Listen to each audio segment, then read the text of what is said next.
This is breaking news. Trump drops Deutsche Bank subpoena fight. With new GOP-led House, former President Donald Trump has ended his long-running legal fight with two congressional committees over access to his financial records now that Republicans have a House majority. Trump's lawyers filed notice in court on Friday that they were dropping a lawsuit against the House Financial Services Committee and the House Intelligence Committee over subpoenas to Deutsche Bank Act seeking records about Trump, his family, and his businesses. The subpoenas were issued when Democrats controlled the House. Trump's notice indicated that Republican leadership had not reissued those document demands to the bank. Trump's lawyers had spent the past year and a half in settlement talks with the House General Counsel's office.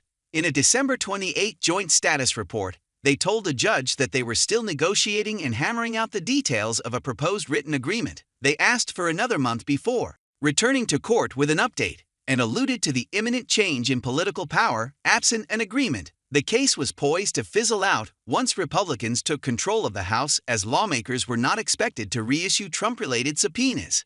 Last summer, Trump reached an agreement with the House Oversight Committee, which had also sought an array of financial records from Trump's accounting firm, Mazars USA. In late November, he lost a bid to stop the House Ways and Means Committee from getting his tax returns from the Internal Revenue Service.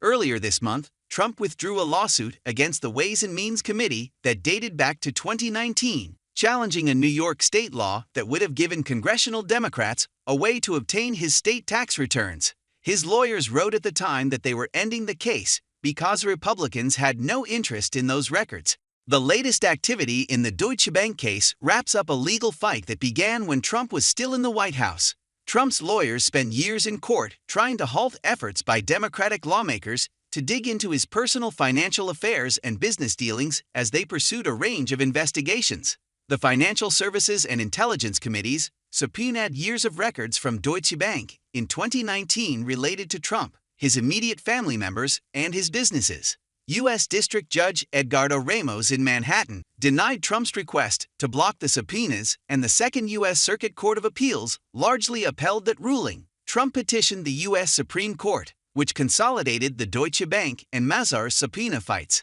In July 2020, the justices held 7-2 that the lower court judges who had repeatedly ruled against Trump in both cases had failed to fully consider the separation of powers concerns down to the lower courts for another round of litigation. In April 2021, Trump's lawyers and the committees notified Ramos that they were negotiating a potential deal, and he agreed to put the Deutsche Bank case on hold, granting monthly extensions. Trump wants ultimate form of local control in his plan for schools. Former President Donald Trump revealed his plan to save American education on Thursday, helping to further paint a picture of what a second Trump presidency could look like ahead of the 2024 election. In the video posted by Trump's campaign, Trump War Room, the former president listed several steps that mimic policies pushed by other GOP politicians in recent months, such as condemning any school that teaches critical race theory, gender ideology, or other inappropriate racial, sexual, or political content onto our children.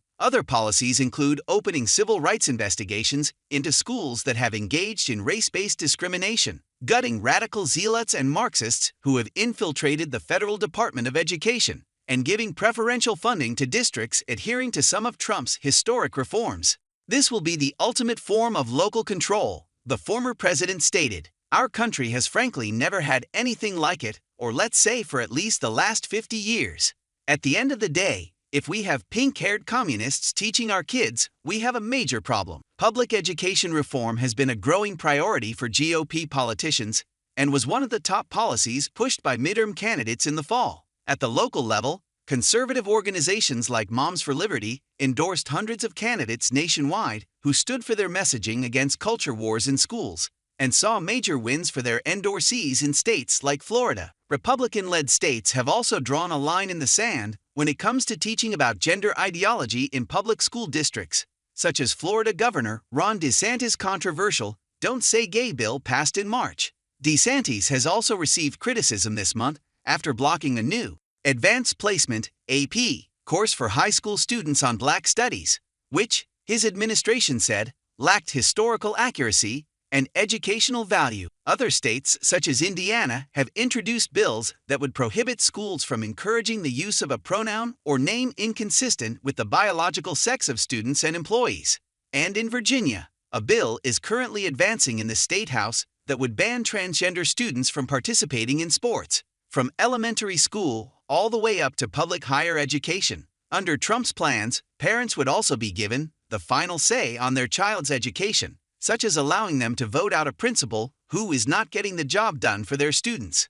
The former president also proposed abolishing tenure positions for teachers in K-12 schools, so we can remove bad teachers and adopt merit pay to reward good teachers. The National Education Association, NEA, however, has said that parents and educators largely reject right-wing culture war attacks. According to a release from December, in the release, the NEA stated that pro-public education candidates won in nearly every competitive gubernatorial race, as well as 71% of the school board races tracked by the organization in the fall. On Friday, NEA President Becky Pringle told Newsweek in a statement, "Politicians like Ron DeSantis seek to divide parents and educators in order to deny our students their right to resources and their ability to be reflected and respected at school. He seeks to distract communities from his real agenda, which is to first whitewash and then dumb down public education as an excuse to privatize it," Pringle said when speaking of DeSantis' recent call to block the AP Black Studies course. "It won't work. Parents, students, educators, and yes, voters will continue to reject these efforts to